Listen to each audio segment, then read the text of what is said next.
Have you ever prayed and felt like your words just disappeared into silence? No answer, no change, no sign that anything is different. And slowly, something starts to grow inside you.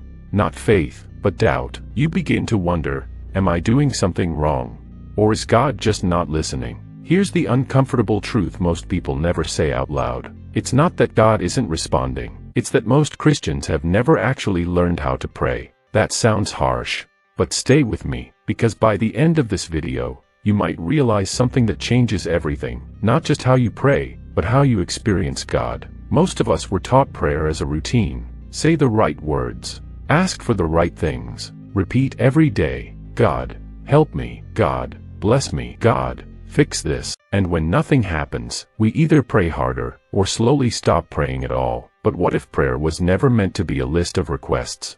What if it was something deeper, something relational? Jesus once said, "When you pray, do not keep on babbling like pagans, for they think they will be heard because of their many words."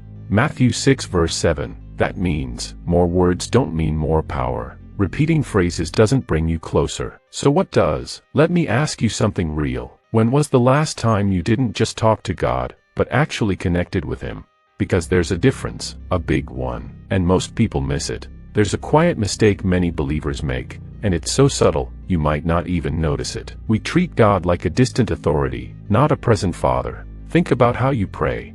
Is it mostly asking, mostly talking, mostly hoping something will change outside, while nothing changes inside? That's where the disconnect begins. In Luke 11, when the disciples asked Jesus, "Lord, teach us to pray," He didn't give them a formula to get results. He started with this: Father, not power, not provider, not even God. Father. That one word changes everything, because prayer was never designed to be a transaction. It was meant to be a relationship. But relationships require presence, not performance. You can say all the right words and still be emotionally distant. You can pray every day and still feel disconnected. Why? Because your heart isn't actually there.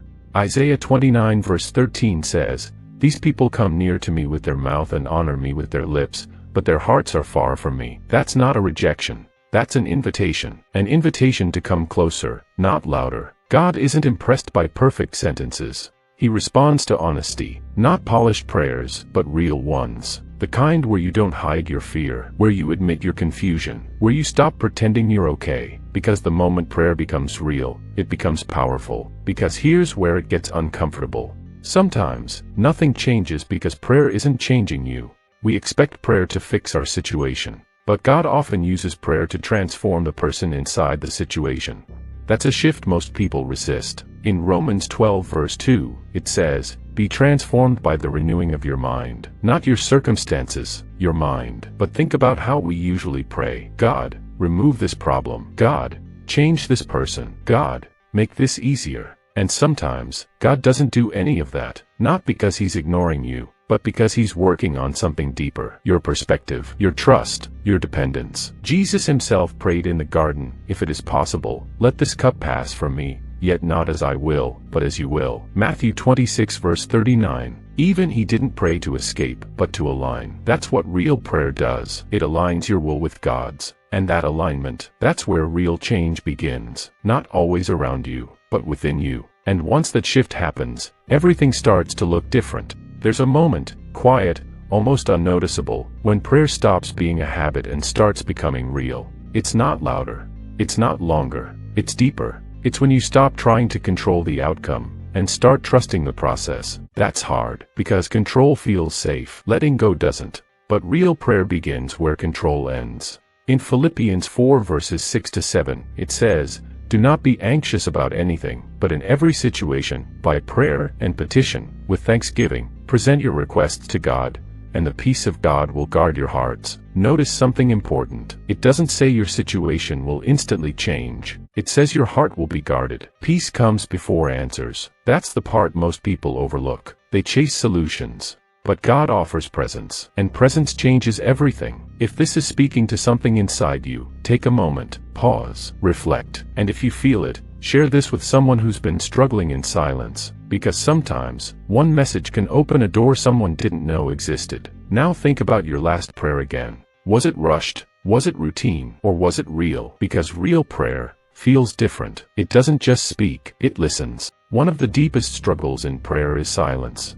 You speak, and nothing speaks back. No voice, no sign, just stillness. And in that stillness, doubt grows. But what if silence doesn't mean absence? What if it means something is happening, just not in the way you expected? In 1 Kings 19, Elijah expected God in the wind, the earthquake, the fire. But God came in a gentle whisper. That means, sometimes the answer isn't loud, it's subtle, easy to miss if you're only looking for dramatic change. God often moves in ways that require attention, not noise. A shift in your thinking, a quiet peace you can't explain, a strength that wasn't there before. That's response. Just not the kind we were taught to expect. And here's the truth that changes everything. God has never ignored a sincere prayer, not once. But He answers according to purpose, not pressure. According to timing, not urgency. So maybe the question isn't, why isn't God answering me? Maybe it's, am I listening the right way? Because prayer isn't just speaking upward, it's becoming aware inward.